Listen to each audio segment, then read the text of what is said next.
Hello friends, welcome to the new episode of my channel. আমি অরিত্র। এখন এই ভিডিওর মধ্যে আমরা কথা বলছি বাহুবলী টর্চ বিয়ারার বলে একটা নেটফ্লিক্সের ডকুমেন্টারি সিরিজ এসছে আর কি, যেটা 4টে এপিসোড রয়েছে আর কি। তো এখানে বেসিক্যালি যে বাহুবলী কিভাবে তৈরি হলো, তার বিটিএস জার্নিটা কিভাবে প্ল্যানিং হলো, প্রডিউসাররা কতটা স্যাক্রিফাইস করেছে, কতটা বাউন্ডারি পুশ করেছে, 200 কোটি টাকা বাজেট হয়ে গেছিল, সেটা তখন তেলেগু মার্কেটে রিকভার করা আর কি পসিবল ছিল না, হিন্দি মার্কেটে তার আগে কেউ প্যান ইন্ডিয়া কিছু করেনি। তো সেই সব চ্যালেঞ্জেস ইত্যাদি, এবং তারপরে রিলিজ হওয়ার পরবর্তীতে ফার্স্ট পার্টটার প্রথমে ইনিশিয়ালি খুব নেগেটিভ টক ছিল তেলেগু মার্কেটে। তো সেই সব সিনারিও কীভাবে পেরিয়ে দেবে, পার্ট 2 তারা কীভাবে বানিয়েছে, তারপর সেটাকে পুরো ওয়ার্ল্ড লেভেলে কীভাবে নিয়ে গেছে, প্যান ইন্ডিয়া লেভেলে কীভাবে নিয়ে গেছে, সেই সব জিনিসপত্র এইটারই পুরো জার্নিটা আমরা এর মধ্যে দেখতে পাচ্ছি আর কি, ডকুমেন্টারিটার মধ্যে। এবার দেখুন, এই ডকুমেন্টারিটার মানে RRR এর মেকিং নিয়ে একটা ডকুমেন্টারি হচ্ছিল, যেটা ব্যাপক ছিল, এটাও ভালোই হয়েছে। কিন্তু ব্যাপার হচ্ছে কি, প্রথম কথা, ফিল্ম কম্প্যানিয়ন স্টুডিওস তারা রাজামৌলির ওপর অলরেডি একটা ডকুমেন্টারি বানিয়েছিল, যেটা আই থিঙ্ক 2024 না 25-এ এসেছিল, আই থিঙ্ক 24-এই এসেছিল আর কি। তো ওটাও নেটফ্লিক্সে অ্যাভেলেবেল রয়েছে। বা সেটা যদি দেখেন, তার মধ্যে অনেক পোর্শন, অনেক ইনফরমেশন এই ডকুমেন্টারিতে যেটা আমরা দেখতে পাচ্ছি, সেটা অলরেডি ওটার মধ্যে গিভেন।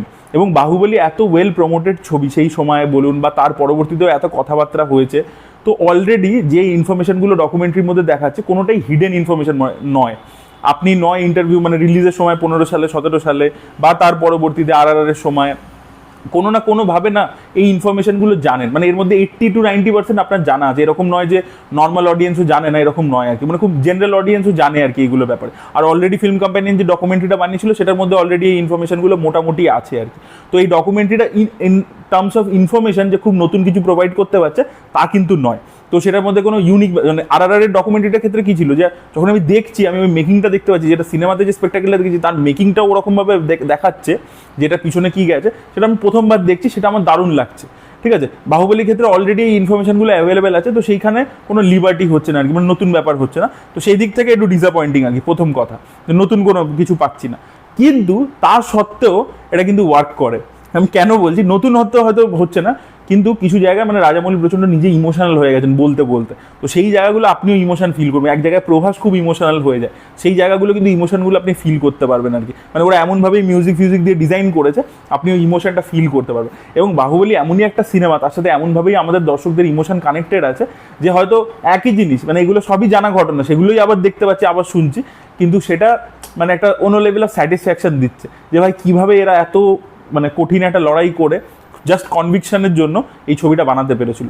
এবং এই ডকুমেন্টারিটা সবথেকে বেশি হাইলাইট যেটা হয়েছে, সেটা হচ্ছে যে বাহুবলী 3 এর একটা কাইন্ড অফ অ্যানাউন্সমেন্ট একটা জায়গাতে আর কি আমরা দেখতে পাচ্ছি, রানা ডাগুবাটি, প্রভাস এবং অনুষ্কা শেট্টি বসে রয়েছে, এবং তারা 3জন মিলে বলছে যে there will be a part 3।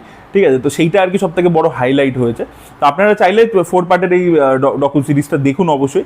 আপনাদের কোনো আইডিয়াই না থাকে, তাহলে আমার মনে হয় না সেটা এরকম কোনো লোক আছে যার বাহুবলীর ব্যাপারে আইডিয়া নেই। তো তারা আর কি মোটামুটি একই ঘটনা দেখতে পাবেন, কিন্তু তবুও কিন্তু আপনাকে এঙ্গেজ করে রাখবে আর কি, সেই পাওয়ারটা রয়েছে এটার মধ্যে। আর একটা জিনিস আমার খুব ভালো, আমরা দেখেছি বাহুবলীর অনেক সময় বিটিএস তো সামনে এসছে, বিভিন্ন সোশ্যাল মিডিয়াতেও ভাইরাল হয়েছে। এবার সেখানে দেখবেন যে রাজামৌলি অ্যাক্টিং করে দেখাচ্ছে, নিজেই আর কি পারফর্ম করে দেখাচ্ছে অ্যাক্টার্সদেরকে, সেই সব সিন প্রচুর ভাইরাল হয় আর কি।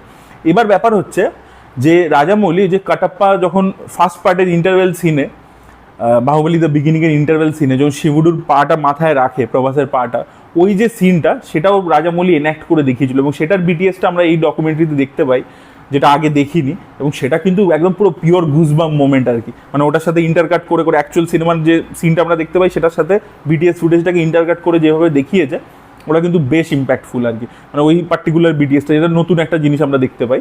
তো এই আর কি। তো এবার দেখা যাক এর পরবর্তীতে SSMB 29-এর ক্ষেত্রে, মানে যেটা বারাণসীর আশা করবো যে এই মেকিংয়ের যে ভিডিও নেটফ্লিক্সে অবশ্যই তারা ছাড়বে, কারণ RRR এর যে মেকিংয়ের যে ডকুমেন্টারি তারা ছেড়েছিল, ওটা দারুণ রেসপন্স ছিল আর কি। এবং সেই জন্যই বাহুবলীটা আবার ওরা করেছে।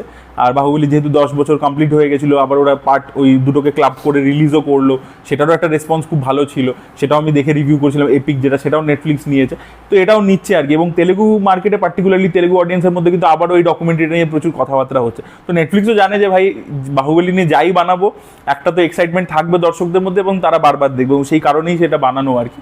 তো আশা করবো বারাণসীর ক্ষেত্রে ডকুমেন্টারিটা খুব তাড়াতাড়ি চলে আসবে আর কি, বিকজ রাজামৌলি ছবি নিয়ে এত কথাবার্তা হয়, অলরেডি প্রচুর ইনফরমেশন পাবলিক ডোমেনে অ্যাভেলেবেল থাকে, সেখানে ডকুমেন্টারিতে একদম নতুন ইনফরমেশন পাচ্ছি, সেটার জন্য কিন্তু ডকুমেন্টারিটাকে খুব তাড়াতাড়ি আসতে হবে আর কি। তো 1 বছরের মধ্যে আশা করবো, মানে তারা নেটফ্লিক্স আর কি, যদি কেউ বানাচ্ছে আর কি, অবশ্যই তারা বানাবে এবং সেটা দিয়ে হাইপ আপও করবে আর কি। তো সেটা আশা করব নিয়ে আসবে তারা খুব শীঘ্রই।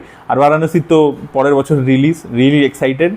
আর দেখা যাক আর কি এর পরবর্তীতে মানে রাজামৌলি আমাদের জন্য কি কুক করছেন আর কি। তো আপনারা কারা দেখেছেন এই বাহুবলী টর্চ বিয়ারার, এবং সত্যি এই টাইটেলটা আর কি খুব ভালো, টর্চ বিয়ারার, যে প্যান ইন্ডিয়া সিনেমার আর কি রাস্তা দেখিয়েছিল আর কি কোথাও গিয়ে, এবং তারপর থেকে কতগুলো প্যান ইন্ডিয়া প্রজেক্টস হয়েছে, কি হয়েছে সেগুলো আর কি। তো আর প্রভাস যেভাবে বলেছে, প্রভাসকে জেনারেলি আমরা দেখি একটু শাই, বেশি কম কথা বলে না, সেখানে প্রভাস এখানে যা বিল্ড আপ দিয়ে এক একটা ঘটনা ডেসক্রাইব করেছে, ঠিক আছে, যে পুরী জগন্নাথ ব্যাংককে গেছিল, সেখানে একটা ডাক্তার দেখাচ্ছিল এবং সেখানে সে বলেছে যে বাহুবলী ইজ মাই ফ্রেন্ড, এবং তাকে সঙ্গে সঙ্গে লাইন ছেড়ে দিয়েছে। মানে প্রভাস যেভাবে বিল্ড আপ করে, এবং প্রভাস কিন্তু না মানে নিজের যে প্যান ইন্ডিয়া সাকসেস, প্রভাস কিন্তু সেটা পুরো ক্রেডিট বাহুবলীকে দিয়েছে। যে সাহো ওপেন করেছিল 26 কোটি টাকায় ডে 1 হিন্দি বেল্টে, এবং সেটার পুরো ক্রেডিট কিন্তু বাহুবলীর আর কি। বাহুবলী না হলে ওটা হতো না, বা তার পরবর্তীতে আমার যে ছবিগুলো হয়েছে সালার, কালকি, এগুলো কোনোদিনও হতে পারতো না এই বাজেটে, এই ম্যাসিভ স্কেলে, যদি না বাহুবলী হতো। তো এই জিনিসগুলো আর কি প্রভাস কিন্তু নিজে অ্যাকনলেজও করেছে আর কি। আর এছাড়া তো ওয়ার সিকোয়েন্স ইত্যাদি, যেগুলো ব্যাপারে মোটামুটি আমরা জানতামই, সেগুলো কিভাবে শ্যুট করেছিল, কী করেছিল, ওগুলো আমরা দেখতে পাচ্ছি। ডিস্ট্রিবিউশন কীভাবে করেছিল, অনিল থাডানি, করণ জোহর ওদের কাছে গিয়েছিল। তো আপনারা অবশ্যই চেক আউট করে দেখুন। আর যদি দেখে ফেলেছেন, আপনাদের কি ওপিনিয়ন, আপনাদের ওই সেম ওপিনিয়ন কিনা যে নতুন কিছু পেলাম না, অথচ আমার দারুণ লাগছিল দেখতে, ঠিক আছে, নতুন মানে জানা জিনিসই দেখছি আবার, কিন্তু কমফর্টের জন্য দেখছি, সেই ব্যাপারটা আপনাদের সাথেও হয়েছে কিনা অবশ্যই কমেন্টে লিখে জানাবেন। এই ভিডিওটা ভালো লেগে থাকলে লাইক করুন, শেয়ার করুন, চ্যানেলকে সাবস্ক্রাইব করতে ভুলবেন না। বাই।